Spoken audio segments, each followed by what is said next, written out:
So, yung pinagraduate ko na nga itong loose powder na ginamit. Ginagamit ko pa rin naman siya kasi, meron pa naman siya. Maubos ko pa siya. Medyo madumi na yung puff, sorry. So, ito yung gamit ko. Yung All Day No Sebum na Blur Powder ng Dr. Sensitive in the shade Natural. So, hindi siya yung puti. Yung natural na shade. I love it. Especially, yung pag nagsiset ka ng base mo, yung ginagamit ko siya.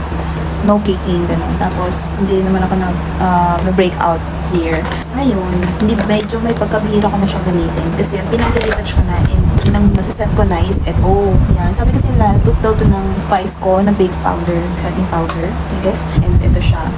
Separate pala yung powder. Ito lang mabibili mo.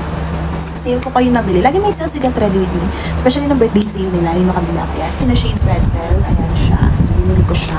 And separate yung case na may mirror na siya. And mura lang din to nabili ko. Hindi ko alam magkano yung normal price niya. Yung hindi lang kasi. May shade na iba dito. I really, really like the case.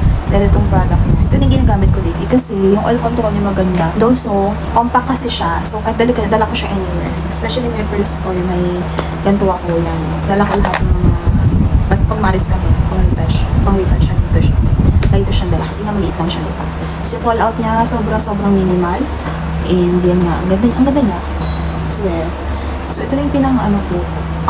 Isang beses lang hanggang maximum 2 beses ako nag-retouch for the whole day. Especially kung maaga pala ako naka-makeup. Kasi I really like yung oil contour niya. Unlike kasi pag dito, maganda siya pang safe. Pero parang ilang oras na, nag-ano na ako.